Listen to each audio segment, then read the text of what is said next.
أجمعين.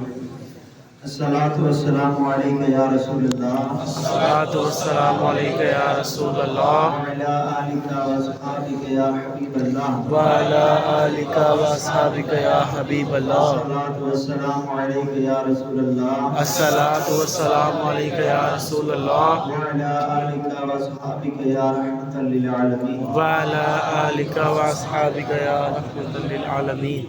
اللہ تعالیٰ نے قرآن مجید میں ارشاد فرمایا قد افلح من تزکا، تحقیق وہ فلاح پا گیا کہ جس نے اپنے آپ کو پاک کیا، تزکیہ نفس کیا۔ تزکیہ نفس کیا ہے کہ خود کو پاک کرنا۔ مثال کے طور پہ آئینے کے اوپر، شیشے کے اوپر اگر دھول پڑ جاتی ہے تو اس کو صاف کرنے کا آسان طریقہ ہے کہ ہاتھ سے یا کپڑے سے آپ ہاتھ لگائیں گے، کپڑا کریں گے تو وہ صاف ہو جائے گا، کیونکہ یہ تہ جو مٹی کی گرد وغیرہ کی لگی ہے اس کے اوپر لگی ہے تو بآسانی صاف ہو جاتا ہے۔ اگر کپڑے کے اوپر دھول پڑ جائے تو کپڑے کے اندر دھول چلی جاتی ہے، تو کپڑے کو اب صابن کے ساتھ، سرف کے ساتھ، محنت کے ساتھ آپ نے اچھے طریقے سے دھونا ہے، تبھی جا کے اس کے اندر کی میل نکلے گی۔ تو اب چونکہ بعض صورتیں ایسی ہوتی ہیں کہ دل کے اوپر گناہ کر لینے کی وجہ سے دل کے اوپر ایک میل، ایک تہ بن جاتی ہے جو بآسانی استغفار کرنے سے اتر جاتی ہے، لیکن بہت ہی زیادہ جب گناہ ہو جاتے ہیں تو وہ تہ نہیں بلکہ دل کے اندر اس کے اثرات چلے جاتے ہیں، پھر ذرا اور محنت کرنی پڑتی ہے تاکہ دل کے اندر جو اس کے گناہ چلے گئے ہیں، میل کچیل چلے گئی ہے، اسے صاف کیا جائے۔ نفس کے 3 قسمیں بتائی گئی ہیں، یا ایک ہی نفس کی 3 کیفیات بتائی گئی ہیں۔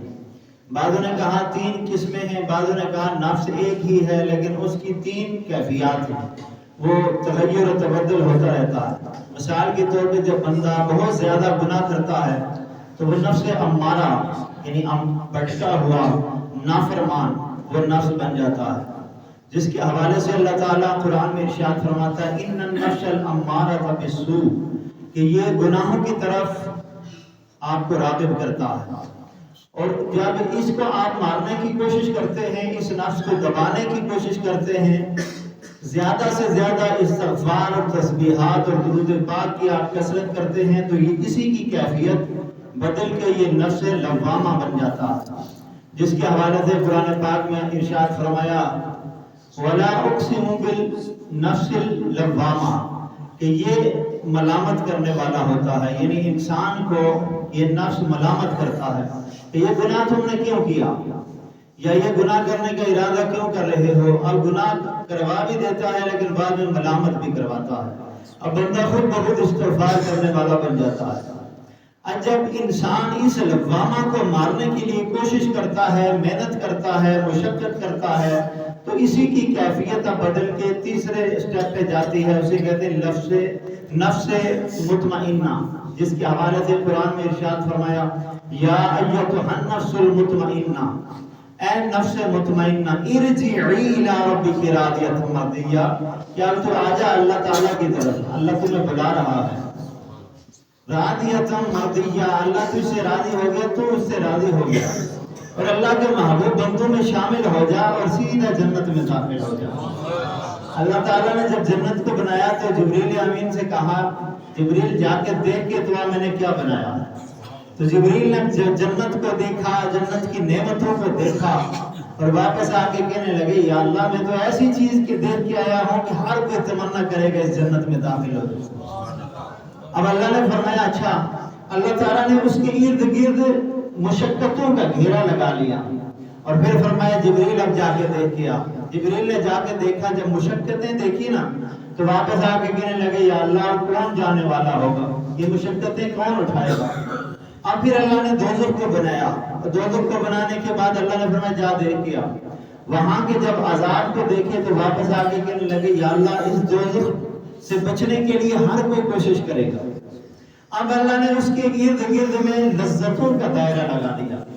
اب کہا جبریل اب جا کے دیکھ، جب جبریل گئے انہوں نے دیکھا، واپس آئے کہنے لگے یا اللہ اس دوزخ کے گرد جو گھیرا ہے لذتوں کا، تو مجھے لگتا ہے یہ سارے ادھر جانے کے لیے تیار ہو جائیں۔ اللہ نے فرمایا نہیں جبریل سن، ہم نے جنت میں جانے کے لیے بھی معیار یہ رکھا ہے کہ خواہشات نفسانی کو دبانا ہوگا، مشقتیں کرنی ہوں گی، اور اگر دوزخ سے بچنا چاہیں گے تو پھر ہم نے خواہشات نفسانی کی لذتوں کا دائرہ لگایا ہوا ہے،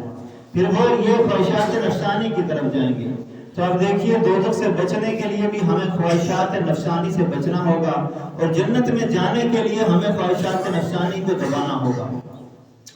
حضرت آدم علیہ السلام نے، حضرت ابراہیم علیہ السلام نے جب بیت اللہ شریف بنایا تو فرمایا ربنا وبعث فیہم رسولا یتلو علیہم آیاتنا ویعلمہم الکتاب والحکمت ویزکیہم، کہ اللہ گھر تو میں نے بنا دیا ہے، اب اسے آباد کرنے والا میری نسل سے پیدا فرما کہ جو لوگوں کو کتاب و حکمت کا درس دے اور تزکیہ کروائے، یعنی انبیاء کی بعثت کا مقصد تزکیہ کروانا۔ اور پھر جب اللہ نے اپنے محبوب کو بھیج دیا، ان کی دعا کا جب صلہ ہوا تو اللہ نے فرمایا لقد من اللہ علی المؤمنین اذ بعث فیہم رسولا یتلو علیہم ویزکیہم، کہ آ گیا وہ تمہارے پاس اللہ کا محبوب رسول کہ جو کتاب و حکمت کا درس دیتا ہے اور تزکیہ کرواتا ہے۔ تو اب اللہ تعالیٰ نے ان کی دعا کو قبول کیا، تزکیہ کروانے والے، تو دیگر بھی انبیاء علیہ السلام کی بعثت کا مقصد تزکیہ کروانا ہے، اور تزکیہ ضروری ہے یا تو ہم نے دنیا میں کرنا ہے، اگر دنیا میں نہیں کریں گے تو ہماری ٹریٹمنٹ جو ہوگی وہ آگے جا کے ہوگی، لیکن وہاں بھی تزکیہ ہوگا،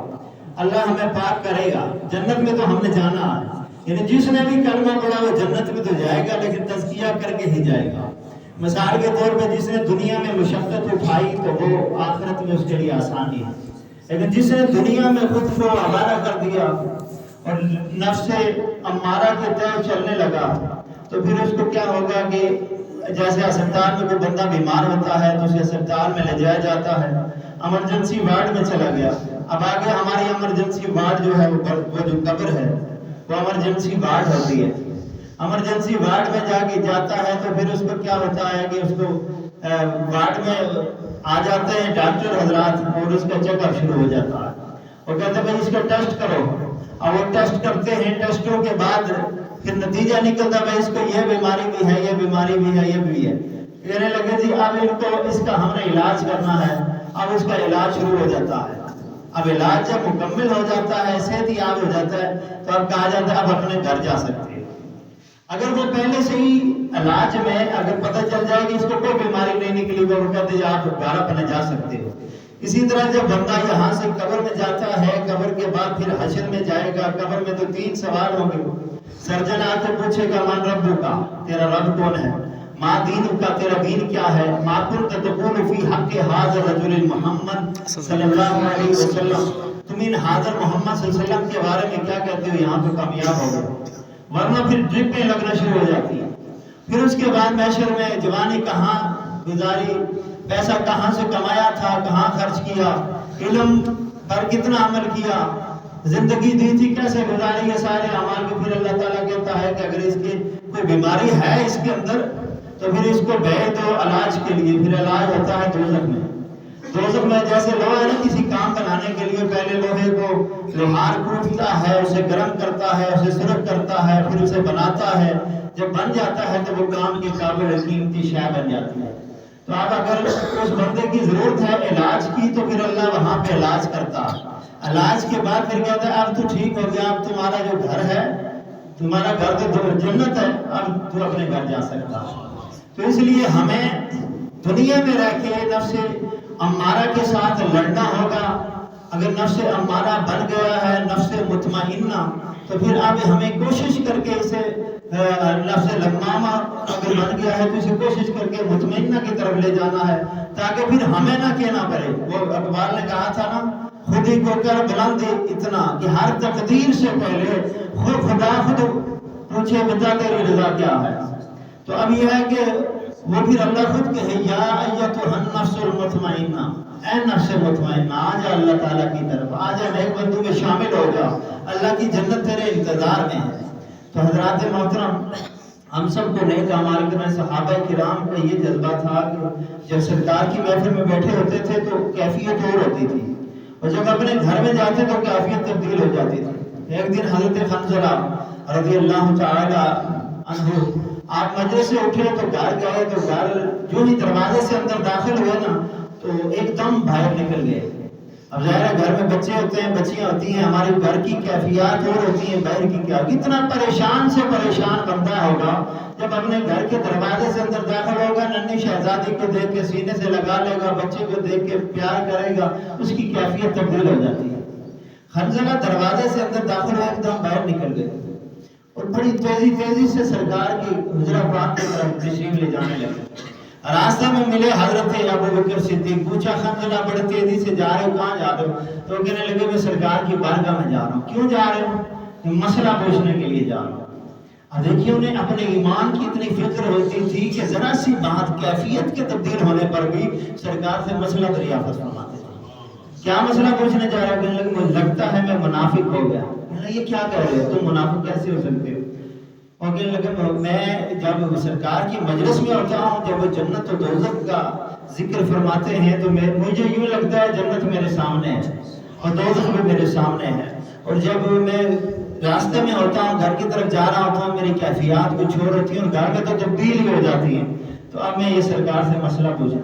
صدیق اکبر رضی اللہ تعالیٰ عنہ فرمانے لگے یہی کیفیات میرے ساتھ بھی ہوتے ہیں, چلو مل کے مسئلہ پوچھتے ہیں. ہمیں بھی اپنے ایمان کی فکر کرنی چاہیے اور اپنے علماء سے مسئلہ پوچھنا چاہیے, لیکن مسئلے کے بھی یہ بھی خاص خیال رکھیں, وقت کا خاص خیال ہو کہ یہ موقع مال یہ مسئلہ پوچھنے کا ہے یا نہیں ہے. اور ویسے بھی جو ہے نا بعض ہم جیسے کم علم لوگ تو ہر وقت تیار تو مسئلے ہوتے بھی نہیں, ایسا نہ کوئی غلط مسئلہ نکل جائے اس پہ بندہ عمل کرنا شروع ہو جائے تو ہمارا بھی کھانا خراب.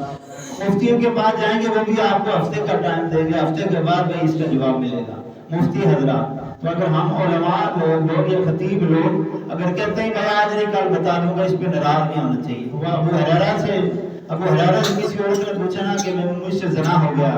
تو کیا میں بخشی جاؤں گی؟ تو انہوں نے کہا یا تو نہیں بخشی جاتی.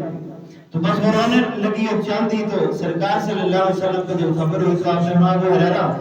تجھے کس نے کہا کہ چلتے ہوئے راستے میں یوں مسئلے بتایا کرو, جاؤ جا کے سے جنت کی بشارت دے کے آؤ. تو نے اس کے دل کو تنگ کیا. تو اب یہ ہے کہ ایک دم بھی مسئلہ نہیں بتانا چاہیے. تو اب سرکار ابوبکر صدیق اور حنظلہ دونوں سرکار کی بارگاہ میں جب پہنچے نا تو میرے آقا علیہ السلام کی بارگاہ میں یہ کیفیات بتائیں تو رحمت عالم صلی اللہ علیہ وسلم مسکرائے فرمایا میرے صحابہ جو کیفیت تمہاری میری مجلس میں ہوتی ہے یہی کیفیت اگر تمہارے راستوں میں بھی ہو, تمہارے گھر تک بھی یہی کیفیت ہو تو پھر اللہ کی عظمت کی قسم وہ فرشتے راستوں میں آ کے تمہارے سامنے کھڑے ہو کے مسافر کریں, پھر وہ تمہاری آنکھوں سے اوجھل نہ ہو. یہ کیفیات کا تبدیل کرنا بھی اس رب کا کام ہے. اور اللہ تعالیٰ تاکہ ان کا نظام دنیا درم برم نہ ہو جائے تو یہ اللہ تعالیٰ ہی کیفیات کو تبدیل فرماتا ہے. تو باقی کوشش ہم نے کرنی ہے کہ ہم گناہوں سے بچے رہیں. یہ رمضان کے اندر شیطان تو قید ہوتا ہے, لیکن شیطان سے بڑا شیطان یہ جو نفس ہے یہ آزاد ہوتا ہے, جس کی وجہ سے ہم گناہ کریں. تو روزہ ڈھال ہوتا ہے. یہ روزہ ایک بہترین نفس کو مارنے کا ذریعہ ہے کہ انسان کا جسم مٹی سے بنا, اس کی خوراک بھی مٹی سے ہے, کھانا اس کی مٹی سے ہے. لیکن جب ہم روزے کی حالت میں بھوکے رہتے ہیں جسم تو کمزور ہوتا ہے لیکن روح طاقتور ہوتی ہے. جب روح طاقتور ہوتی ہے انسان روحانی بنتا ہے تو نفس مرنا شروع ہو جاتا ہے, نفس کمزور ہونا شروع ہو جاتا ہے. تو جب ہم زیادہ کھانے لگتے ہیں علاوہ روزے کے تو ہمارا جسم جو ہے وہ طاقتور ہوتا ہے, روح کمزور ہونے لگ جاتی ہے. جب روح کمزور ہوتی ہے تو پھر نفس کیا ہوتا ہے, وہ طاقتور ہوتا ہے. اللہ تعالیٰ سے دعا ہے